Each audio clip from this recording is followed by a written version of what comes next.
Hello everyone, Tom Slater here. We've got another brilliant episode of Last Orders for you today with Big Brother Watch's director, Silkie Carlo. But before we get into that, I just want to say a huge thank you to everyone who's been leaving us their ratings and their reviews. It's a really great way to help the show, and it takes just 30 seconds on your podcast app. So if you haven't done so already, go and leave us one right now. Just make sure that you come back and listen to the rest of the podcast and make sure that your star ratings and your write-ups are glowing so as to push us up the algorithm. Also, thank you for your postbag questions. We're really enjoying them on the show as ever. So if you've got a question that you're burning to ask me or Christopher, you can send it to lastorders@spiked-online.com, or you can tweet at us or Facebook us or whatever. Anyway, that's enough from me. Thanks so much. And now on with the show.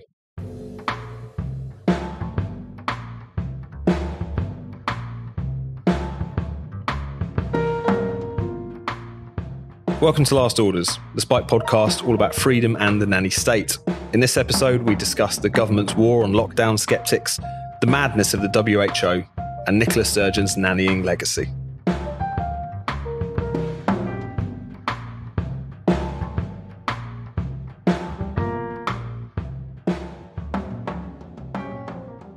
Hello and welcome to Last Orders. I'm Tom Slater, editor of Spiked, joined as I am in every episode by Chris Snowdon from the Institute of Economic Affairs. Hello, Chris. How are you doing? I'm all right, Tom. All the better for seeing you. I'm glad I can have such a sunny impact on your life. We're delighted to be joined in this episode by Silkie Carlo. Silkie is the director of Big Brother Watch. We've got a fascinating new report that we're going to get into in a second. But Silkie, thanks so much for joining us on the show today. Thanks for having me. So we're going to talk about a lot today, but we want to start off with your report, Silkie, which came out last month, which was looking into this subject of how the government, the state, were keeping tabs on and even reporting dissenters on the COVID and lockdown and vaccine passports question to the big tech companies. Reading it, I was shocked but not surprised. I think probably a lot of people have had that response because what you lay out is terrifying, but also I think if a lot of people kind of suspected that a lot of this was going on. So without wanting to overly kind of simplify what was going on, but in a kind of nutshell, what is it that you and your colleagues found at Big Brother Watch? What was going on in 2020 and 2021 that concerned you so much? We found that there were a number of secretive government units that claimed to be fighting disinformation online, but that were actually, at least in large part, monitoring and recording critics of big COVID policies. And that included members of parliament, world-leading academics, journalists, campaigners, and these people's views were being compiled in reports that were sent up to central government and then in some cases flagged to social media companies. So they were particularly interested if something could be construed as a breach of terms of service on one of the big platforms so that stuff could be taken down. So, really, we've kind of got the truth police distributed across government. They work in several policy units, but we also found that this secretive part of the British Army, the 77th Brigade, had been deployed to basically do the same, to be scouring Twitter in particular for kind of what they call sentiment analysis, getting a view on what the public were thinking about policies at different times. And this is a unit that is, it's a significant military resource that's supposed to be used for non-lethal, thank God, engagement with hostile states and kind of psychological information warfare. But, seems on the back of our research, the British public is deemed as a threat to our government. And as far as you can tell, is this something which was brought in because of COVID, that was supercharged because of COVID? Was this kind of surveillance not just of kind of the propaganda put out by foreign states, but actually, journalists, people in civil society, citizens themselves? As far as you can tell, and I know it's a very shady world, this sort of thing, was this something that was new or at least kind of sped up by that kind of climate that the pandemic brought in? There was COVID was definitely a catalyst for what these units were doing. And I think the whole kind of counter disinformation industry as well. And the notion that we should be paying people to be truth arbiters and we should be censoring people for wrongthink. But actually some of these units popped up around Brexit. But there definitely was an expansion during COVID, and now this is a permanent capability across government. Mm-hmm. So some of the units that we looked at were stood up and then stood down, but the personnel are now across government. In terms of the army deployment, our understanding is that they operated for a number of months during the pandemic. What they're now doing, we don't know, but we should have a degree of distrust, and we certainly should be questioning them about what they could be working on. Lots of other controversial topics in the press and controversial policy areas. How are we to now know how much the narrative is being guided by civil servants operating in the shadows with this massive new blank check that exists in government? I'll bring in Chris in a sec, but just before that, what response, if any, have you got from the government to your revelations? I'm sure you asked for responses. As I understand it was a lot of freedom of information requests and subject access requests and so on. So this is information that they've given you, or be it kind of through gritted teeth. What response, if any, have you got from the departments and the state more broadly from what you found out? Yeah, well, first, to say something about how we got this information, with great difficulty. I mean, it was really, really hard to get freedom of information requests. They were not responding to. So the main way that we got this information is going to people that we thought might be affected, some of the big critics, Peter Hitchens, David Davis, the MP, Professor Carl Hennigan, for instance, and asking them to do subject access requests, which is when you can get a copy of all of the data about you that a department holds. And that's how we found these records. In terms of official responses, there was no denial of the activity. The government effectively defended what we had exposed. And in fact, what was really interesting is that the Defence Secretary volunteered a statement to the Commons saying that the 77th Brigade was involved in assessing UK disinformation, and that he'll look into what exactly the activities were, and that they shouldn't be involved in policing opinions. The reason that's so significant is because at the time of the deployment of the 77th Brigade resource, there was a public statement saying that the 77th Brigade has never and would never conduct operations in relation to Brits, as you would expect. The army is not designed to treat its own citizens as the enemy. So that's really, we've got a full 360 U-turn through that statement from government saying, yes, the army was deployed to look at lawful speech by people in the UK online. Now we want the investigations. So we've asked the Defence Committee, although the chair of the Defence Committee is Tobias Ellwood, who's also a reservist for the 77th Brigade. So if they do an inquiry, he may need to recuse himself. But the Defence Committee should be doing an inquiry into this. DCMS Committee should do an inquiry. The Intelligence and Security Committee should have oversight. These are spook-like activities, and they've said themselves they should have oversight of this stuff.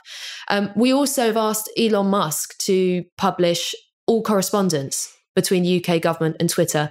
Let's get everything out into the open. Let's have all the documents. Let's have a look at exactly what was happening and make sure that it never happens again. Chris, what's your response to these revelations? Were you shocked at all that this sort of thing was going on, or?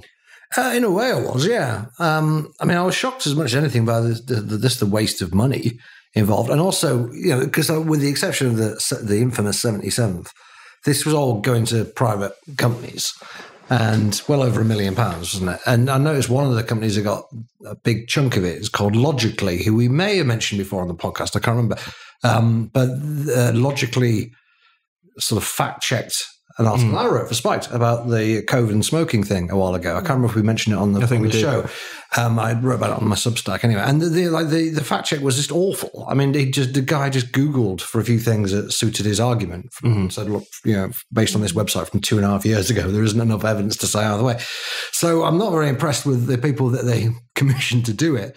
But also, all they were doing was just going on Twitter. Right? Peter Hitchens wasn't having his phone tapped, so wasn't having his car tailed. They were just going on and seeing, the dumbass opinions that Peter Hitchens was putting out freely to the entire world. And anyone could have done it. I could have done it. I mean, look, we're all sat at home over lockdown, and if anything like me, spending a huge amount of time on Twitter. I've been, picking up misinformation from people on Twitter about COVID for the last 2 years, but I haven't been sending a memo to government about it. I've just been quote tweeting them and going, look at this moron. So it seems to be a massive waste of money. It'd be interesting to know interested to know more about what the government actually did once they got this information. But the information itself seemed incredibly simple to get hold of. It's creepy, without a shadow of a doubt. It's also a waste of money. Obviously, it shouldn't have happened. It shouldn't be happening. And it'd be very interesting to know, how much more is happening. Also, very interesting to know who else has been catalogued in this way. Because as you say, Silkie, you can only get the people if they did it themselves. So we only know, people like Julia, a friend of the show, Julia Hartley-Brewer, and people who volunteered to do it. But presumably it was far more extensive than this. I'd love to know what these memos were saying about someone like Ivor Cummings or something like that. Well, it seemed to go far beyond that as well, because, reading the report, Silkie, it was striking that a lot of the things that were, for instance, being flagged as in some way kind of anti-vax were often just anti-vaccine passport. Yeah. So that's a kind of political position you might come to with having had no look at the data necessarily, or even just a rough understanding. It wasn't necessarily just about this person has found some dodgy study which they're half understanding and then tweeting out to their audience. It was actually about just being against government policy. Yeah, so it was already public that some of these units were active and doing counter misinformation. But our suspicion was that it wasn't misinformation that they were looking at. And regrettably, that suspicion has been confirmed. Vaccine passports is a great example. Why was there so much on David Davis? A lot of what he said, I think everything that he said checked out. And the statements of his that were being collected were about vaccine passports.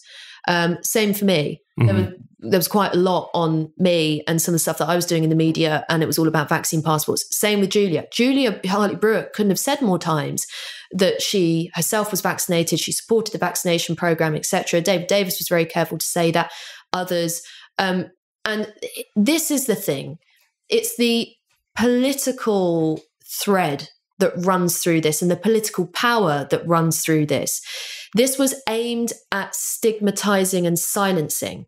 It has a distinct political bent to it. The whole purpose was to take, I can't say the purpose, the product I can say, was to take criticism that was attracting a large audience and to interpret it in a way where it, in the language that they use, fed into a narrative, and a narrative that's associated with mis or disinformation or misinformation, basically that it's not true. If you look at vaccine passports, at the time, we were being told by governments and ministers across the 4 nations and across the world, in fact, that a vaccine passport or a COVID pass was absolutely critical to us having our freedom back. It was the freedom pass. It was going to save lives. That there was lots of evidence that it was saving lives and could save lives and all these kinds of things. And we were also being told that if you were vaccinated, of course, you can get COVID, you can pass it on, all this kind of stuff. This never appears in the misinformation reports. We now know it's not true. Big Brother Watch brought legal challenges in Wales and against the UK government for the mandatory domestic COVID pass schemes. And we have in black and white in government documents that they knew that COVID passes would not have any measurable or significant impact on the public health situation. Seems to be something that was more somewhere between a punt and a psychological exercise. So was it about misinformation? Was it about this dogmatic mantra of following the science? No, it was about protecting a political decision and a political direction, and using the power of being able to call something misinformation and disinformation to discredit it and ultimately to suppress it. This was the purpose of the record keeping. It was not for fun. They have these units have trusted flagger status.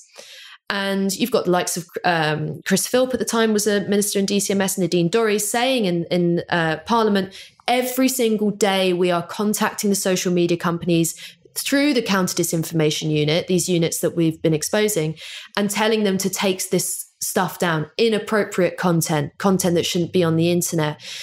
The missing piece that we have is we don't know yet exactly what those bits of content were. That's obviously something we want to find out in the investigation. It's something Elon Musk can help with.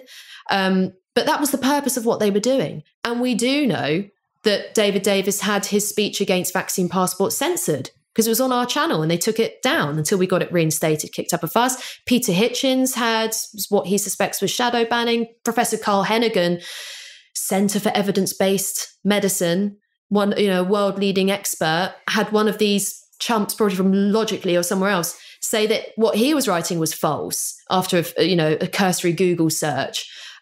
So yeah, big problems here with government controlling the information sphere at a time when it should have been completely free, and that was the way that people were also going to be able to trust the information that they were receiving. Now we know it was heavily controlled. It comes back to the old problem of who decides what disinformation is. And one of the interesting things in your report, which I do recommend people read, by the way, is, look, there has been a huge amount of disinformation over the last 3 years about COVID and vaccines especially. But a lot of the stuff, most of the stuff probably, or most of the examples that you give in the report at least, were just people saying maybe the lockdown shouldn't be going on this long. Yeah. Maybe vaccine passports are a bad idea. Or in fact, that vaccine passports are unethical, perfectly reasonable positions that I myself held. And also, by the way, if their job is to get disinformation taken off the internet, it's clearly been singularly ineffective in this respect. And they are challenging people's perfectly valid opinions. But certainly when you're dealing with genuinely and very obviously legitimate debates about policy, then there's no case for the army in investigating it. It comes back, I don't know if you've seen the thing about Reason magazine recently, have you? So Reason, we had Nick Gillespie on the show a few months ago. He's the editor of Reason magazine, libertarian magazine in America. It's actually been checked by something called NewsGuard, rated as one of the best. It's got the highest ranking for trustworthy news. It's a very reputable magazine. It's got a heavy libertarian slant, but in terms of its journalism, it's very well regarded. But then something, I think it's called the Global Disinformation Index. Have you heard of this? It's a British organisation. They've ranked them right at the very bottom. And they've got all the sites ranked at the bottom are either conservative or libertarian, and all the sites at the top are like the Huffington Post and BuzzFeed and left-leaning ones. And now there's no disinformation on Reason. They've got a view. They've got an opinion that probably people who work for this organisation don't agree with, and so they get rated, with an E. Purely for political reasons. And I mean, I don't know how you get around that, because these things are always going to be subjective. These organizations set themselves up. Who knows what the Global Disinformation Index is really, And therefore, the answer is not to really do it in the first place. I think the problem is those fact checkers also get laundered through their work with government. They get laundered through their work with big tech companies, as you were saying about this organization that checked your article being one of their kind of outsourced fact checkers. Another thing that I've got some knowledge of is the way in which you have advertising as well as one thing that crops up a lot. So you get a lot of magazines, again, if you dissent on the issues of the day, it has nothing to do with how reputable your journalism is. Now sticking to the factual, you find yourself on fake news lists and so on and so forth, which directly impacts your revenue. So this is something which seems to, whether we're talking about business or whether we're talking about government, it's just everywhere because this industry has cropped up. But it does strike me because, I mean, conspiracy theories abounded, over the COVID years. There's no two ways about that. But you can't help but feel like that was fueled by a lot of this activity. I'm not trying to suggest that if someone's silenced on Twitter that they're going to instantly decide that they believe everything that David Icke has ever said or whatever. But it is. Well, they said they were being followed by 77th Brigade, and it turns out some of them have. So that particular conspiracy theory had a bit of legs, didn't it? But you can't help but feel that not only the environment of lockdown sent a lot of people crazy, depriving people of their liberties for that long and not having any sense of when they were going to come out of it, but also finding that when they wanted to speak up about that. Well, what do you do if you're a sensible person who lived through this extraordinary period? And I accept there'll be different views around this table about the decisions that were taken. But that's the point. You should be able to have them and discuss them. If you're someone who felt that during that period that the government was at times being psychologically manipulative, that we were being told one story, that the public was being told one story that people internally didn't believe in the same way. It was they were partying nonstop and all the rest of it, having affairs. and if you felt that, as they were, the rule of law was thrown out of the window, parliamentary democracy was put on pause, kind of whole foundation of the liberal democracy that defines Britain went to shit. And you had no stewardship for how to process it, because the BBC was giving PowerPoint presentations on how to hug safely, genuinely. Where do you go? I have so much empathy for people that have gotten a bit lost during this period, who don't live in the Westminster bubble like we perhaps do, where, at least there were conversations being had and, alarms being raised. But if your engagement with politics is through the institutions that we should be able to trust and that should give some clear-headed analysis, it wasn't there. There was no clear-headed analysis and a kind of objective analysis about what was going on. There was just preaching. There was just a reinforcement of the government's message, whether it was on the BBC or Twitter or Facebook. And you're seeing academics being silenced and suppressed, and your favourite columnist and from the paper and all this kind of stuff. It is very disorientating. And the reason now that trust in those institutions has plummeted is no one's fault but those institutions. They haven't earned the trust, they've lost it, and they deserved to. But how do we go from there? Because, now there is a real problem. No, I completely agree with that. Also, I think just being deprived from the rest of society, from socialising and stuff, that has a way of kind of taking the edges off of some of the crazy things some people might be saying otherwise. We've got a lot more to talk about, and I want to move on to talk about Nicola Sturgeon. By a bit of a quirk of scheduling, this is actually coming out about a week after we're recording this. We're recording this in a couple of days after her resignation. But, unless she does something crazy, like calls for armed insurrection or whatever, I think her legacy is pretty much set at this point. So, of course, she stepped down earlier this week, kind of came out of nowhere, although the writing of the wall has been there for some time. And what I'd like to talk about, given this is a podcast all about the nanny state and civil liberties, is Nicola Sturgeon, or the SNP sort of record on a lot of those questions. I think it's fair to say that Scotland over the past 10 or 15 years has been a bit of a world leader in a lot of illiberal policies. Some of the nanny state stuff you'll talk about, Chris, hate crime legislation. During COVID, a very enthusiastic lockdown state, as well as some things that people tend to forget around parenting and all this sort of thing. But just to kick things off, Chris, given this is a nanny state podcast, how are you feeling that Nicola Sturgeon has gone? Do you have any confidence that the kind of Scottish nanny state will be at all damaged by this, or will it carry on without her? Do you want to also just give us a bit of a sense of what has happened under her watch, I guess? Okay. Yeah. Well, I'm glad she's going. I just don't like it, really. It's nothing, it's not even about politics particularly. I mean, I don't really care about pure personal independence. I think in a way it'd be quite a good laugh. But I just don't like her. She's just the kind of person I've spent all my life trying to avoid. Do you know what I mean? There's something about her. Well, I don't mean a woman or Scottish, but just that kind of person. I'm trying to think of a Scottish woman I do like now. Hazel Irvine, the snooker presenter. And Gloria Hunniford, was she Scottish? Is she Scottish? I don't know. Point is, I don't hate her just because she's a Scottish woman. Good to know. I just don't like people like her. She's always come across to me like a bit of a snake. I think that's what annoys me. Because the SNP, let's face it, is basically a pressure group. It's not really a political party. It's a pressure group. And their only reason for winning elections is to put more pressure on the government.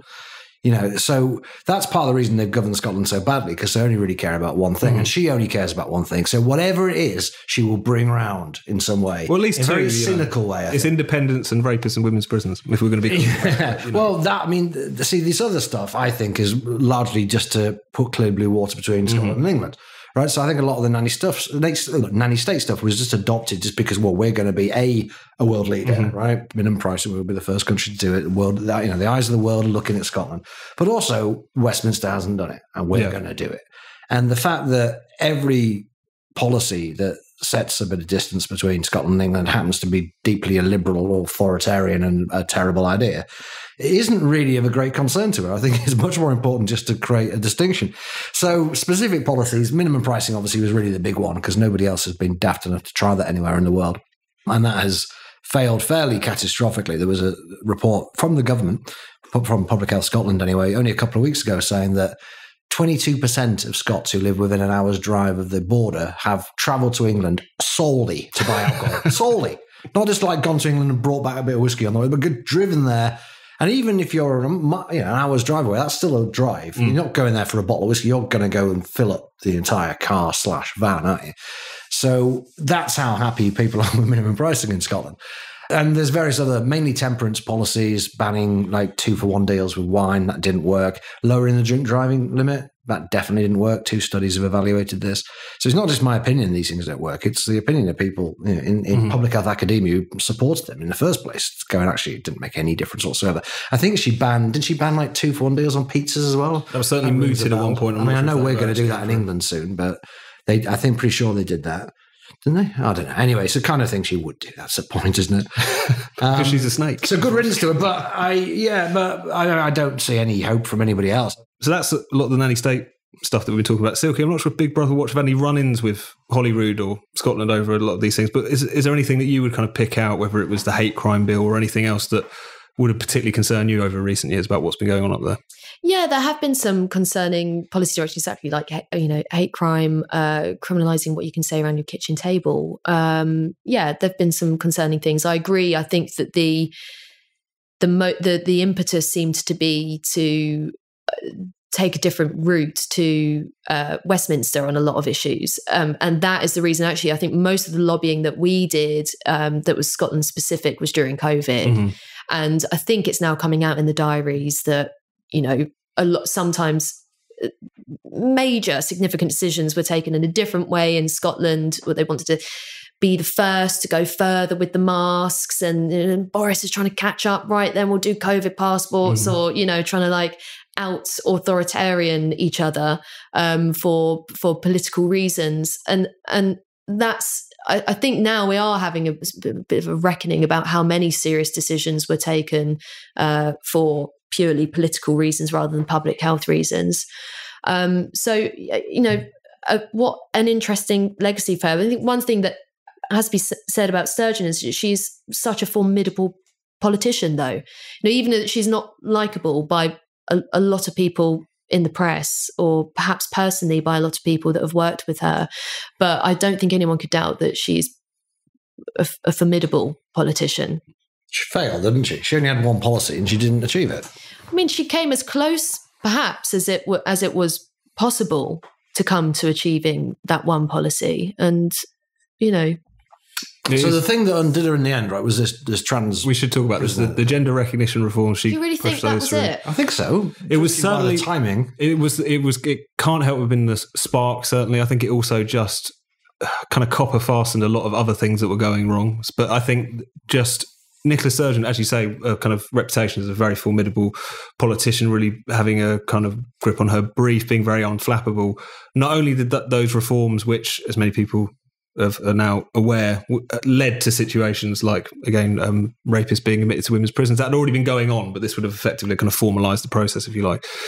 Not only just struck most people as mad, I think, but also she was both doubling down on it, but also incapable of defending it at the same time. So you would have these situations where this unflappable politician couldn't answer basic questions like, is this man a rapist, and so on. It only took a little bit of probing for the whole thing just to tumble down, really, didn't it? I think a lot of this stuff is like that, just the tiniest bit of actual scrutiny and attention, not something that's going on in the background, not something that's just being signed off by civil servants no one talks about, actually being debated in public. It crumbles quite quickly. Because these hard cases were obviously always going to come around, right? And all these interviews had to say is, well, you think these people are women, so why are you sending them to a men's prison?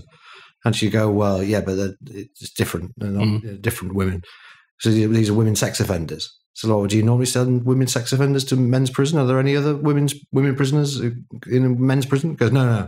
So what's different about these ones? The other ones haven't got dicks, basically. That was the difference. But she couldn't quite say that, so she just resigned. It was striking how much this, because especially when she started to double down on this particular policy, because obviously you had Westminster invoke this Section 35 order of the government, I should say, to block it on the grounds that it would interfere with equalities legislation south of the border. So potentially you could get a Scottish gender recognition certificate, which is a lot easier to get, and then, end up in a prison in England and demand to go in the women's estate and so on. So it was on those grounds. And she thought that surely she must have known this policy was unpopular. It was opposed by about 2/3 of Scots and so on, that this would be something that, at least on principle, she could use to drive a wedge between Scots and Westminster. It worked in completely the other way around. It made people far more sympathetic to what the Westminster government was trying to do in terms of stopping it. And it made her look even more mad for continuing to pursue it. So it was, in that sense, I think it shows that issues like this, which are often dismissed as a culture war and something that people gin up, and there's a lot of very online people who care about it a lot, but really people in society don't. I think this is a perfect example of the fact that people do actually care about it, and it can even bring down politicians who seemed for a long time to be unassailable. It's not the only thing that did it for her, definitely, but you can't help but think it was significant. I think the extent to which that could be a devolved decision was certainly a sticking point that wasn't going to pan out, isn't going to pan out well for the SNP. I mean, even there's a lot of legal expertise behind that criticism, of course, as well. Shami Chakrabarti has said, although that she sympathises with the SNP policy, that she recognises that the impact would be felt across the United Kingdom. I think ultimately this has been quite it's been a period.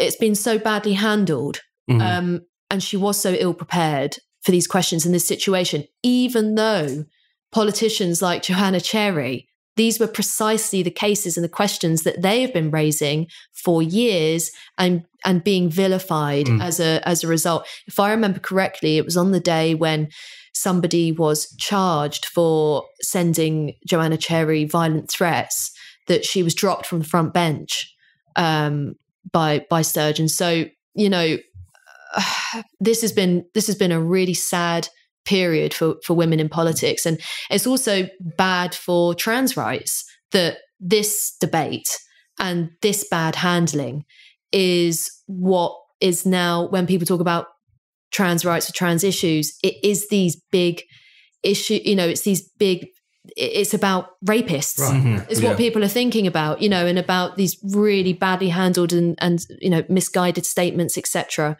It's worked out well for absolutely no one. Can I make a prediction here, Tom? Please do. I predict that within a year or two, Jacinda or Nicola, or quite possibly both of them, will be working for either the World Health Organization or for one of Mike Bloomberg's front groups. I think that's a pretty safe bet. Public health. Sturgeon already is on some Bloomberg panel about syntaxes, a pro-syntax organisation. Helen Clark, one of Jacinda Ardern's predecessors, is also on that panel. These are exactly the kind of people. They're both nanny-statists, basically. Right? Jacinda said, right, we're going to ban smoking, then resigned. It was the last act, effectively. They said, we're going to ban tobacco sales. And Sturgeon, obviously, has always wanted to get the love of the likes of the WHO. So I bet quite possibly both of them will have cushy jobs with the WHO, with Bloomberg, within a couple of years. Should we stay on the WHO? Yes. Oh, nice segue. Yeah. There we go. But let's talk about a story that you picked out to talk about this time around, Chris, which is about the WHO and its anti-vax activism. Do you want to tell us a bit more about this? It's an amazing story. I can't believe it hasn't been picked up more by the British press. So try and cut this short. Canada doesn't have any homegrown COVID vaccines.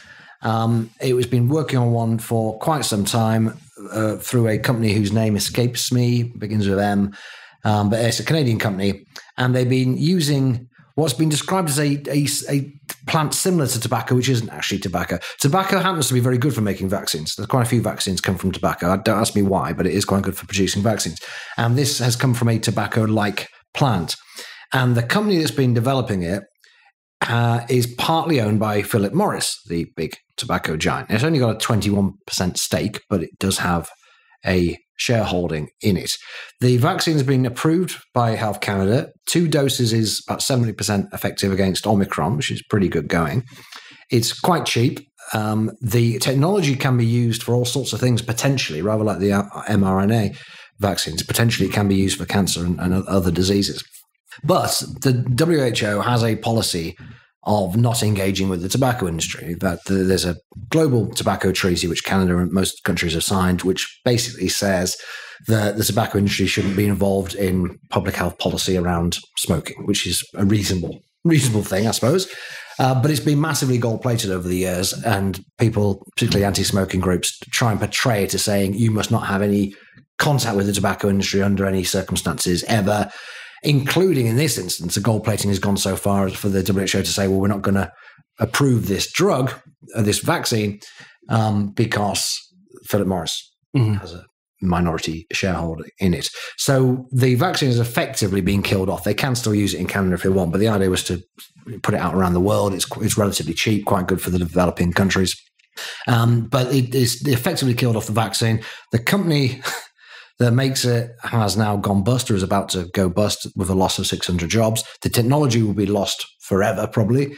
And it's this insane quasi-religious impulse of the WHO where, it really is sort of are we the baddies territory, isn't it? When the WHO is stopping people getting access to a vaccine for COVID purely because it makes them feel better to say, oh, we're not going to have anything to do with the tobacco industry. The tobacco industry just makes no difference to the tobacco industry whether this thing is approved or not. Other than, I guess, Philip Morris might make a little bit of money. But it's not like this is some way in for Philip Morris to suddenly start lobbying the Canadian government or governments worldwide going like, oh, do you know we've got 21% stake in this vax? It's madness. But it's this cult mentality, this absolute fanaticism within the WHO.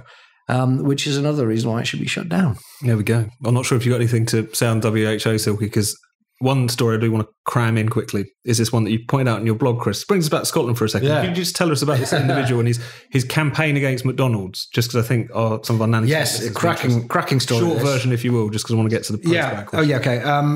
A bloke has set up a petition, an online petition, calling for fast food promotions to be banned because he doesn't like the monopoly game in McDonald's. He says that he has an unusual prostate condition. I'm not sure if he means he has diabetes or something, but anyway, he says he has an unusual prostate condition, which means that he feels ill if he eats too much, effectively, so he can't eat large portions. But whenever he goes into McDonald's, he goes in wanting a medium-sized portion. He ends up getting a large portion so he can get more monopoly stickers, whatever they are. And then he feels really ill and he says, I feel bad and McDonald's make more money. It's not fair. Therefore, we should ban any takeaway company from any kind of discounts or promotions. And he's got 18 signatures to his petition, or it did have when I looked at it a few days ago. But it's still possible that the Scottish government may debate this. And it does sound, as we already discussed, it does sound up their street, doesn't it? Well, Nicola Sturgeon's last act. Could well bring this man banning monopoly. So let's get to our postbag section where listeners send in their questions for us to answer. Postbag. It's bulging, There's one here, Silkie, which goes to a lot of what we've been talking about. I'd like to ask the panel how they think popular forums and sites were manipulated by the state to ensure that the message was enforced regarding lockdown and COVID, especially sites like Reddit, were as ubiquitous. Not as sure about Reddit myself, but I suppose just building on a bit of what we were talking about before, you mentioned it there about this kind of trusted flagger status. This is something that you kind of also see with the Twitter files in America, where the issue is that it wasn't just the government make a lot of noise about certain voices they dislike and then they happen to be taken down. That it's not just about general pressure. There were direct channels, it seems like, between. Could you say a little bit more about that, about how this kind of how this actually takes place and what, if any, kind of examples that you've come across in relation to this?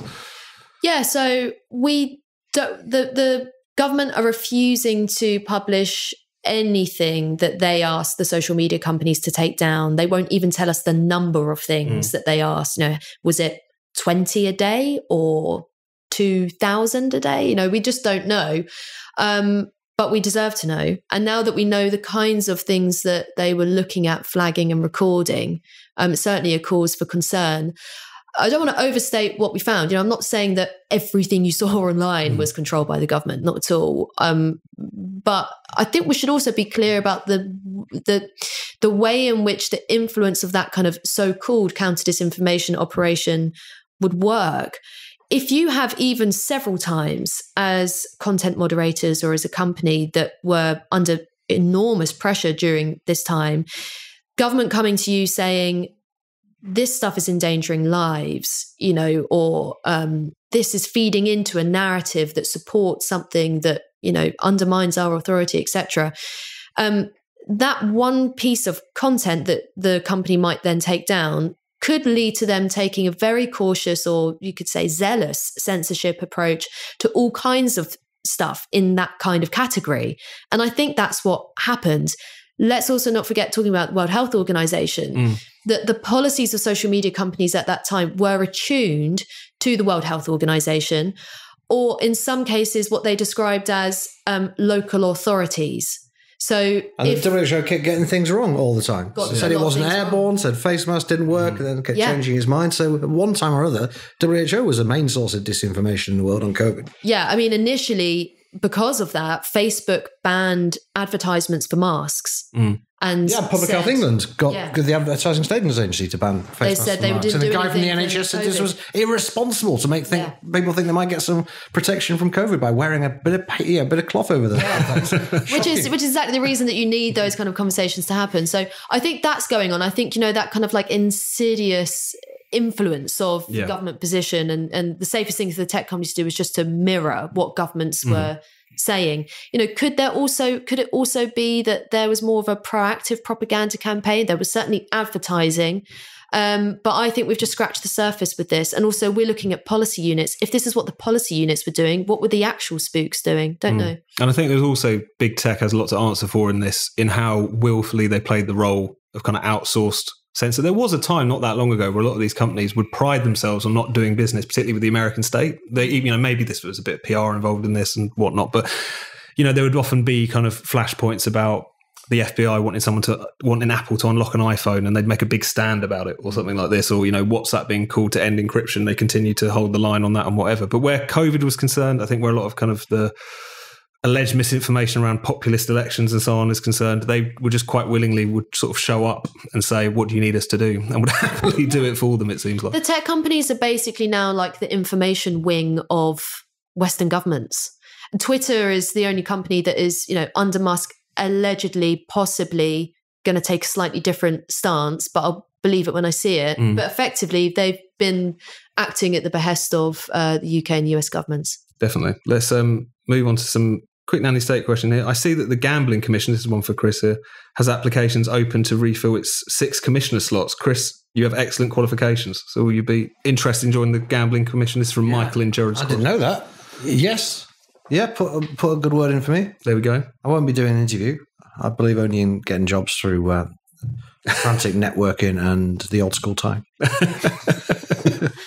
Let me see if there's anything else. Okay, well, just to bring us back to another one of our topics, how significant are Ardern and Sturgeon's resignations in the light of widening opposition to woke politics? We could add to this just their politics in general, I suppose. But Silkie, do you see these two figures as kind of similar? A lot of people have compared them, Ardern and Sturgeon. Do you think they represent some kind of politics that is on the way out in some way, shape or form? Yeah, I mean... The politics of kindness, Tom. Where's the kindness going to come from now? No Jacinda, no Nicola. We've only got Justin left and that lady in Finland. It is interesting that this kind of, this profile of, I mean, especially Jacinda, really has benefits from this slightly heroic. There's almost like a halo over her legacy, which I'm not sure how has been earned at all. But both obviously were operating during very, very unusual circumstances. Some of the biggest challenges governments have ever had, but some of the worst, most authoritarian and harmful decisions that were taken, I'm afraid, I think, particularly in New Zealand. And I just actually also don't buy, especially in Jacinda's case, I don't buy the reason given for the resignation. And I think to buy it is to actually overlook, again, what a formidable politician she is in some respects, that was actually kind of calculated. Why do you think she resigned? I think she was lacking in public support, and I think it was a simple political calculation, probably more than a kind of what it was presented as, and the same for Sturgeon. So let's finish on this. We've got a question from Andy Mayer, friend of the show. Yep, at the IEA, of course. Under what circumstances would you go on strike, Chris? Well, as Andy is the chief operating officer of the IEA, watch what you say. I would say it's going to take inflation plus 5%. Otherwise, I'm downing tools. And do your own lifestyle economics. Silkie, can you go on strike as the director of an organisation? Would that really work? I don't think I can, but my goal is for us to be out of jobs, because we live in this kind of like liberal paradise where everything's fine, and then we would have the right to strike, but we wouldn't even need to be working. Optimistic note to end on. Silkie, Chris, thank you very much. Thank you. Thank you.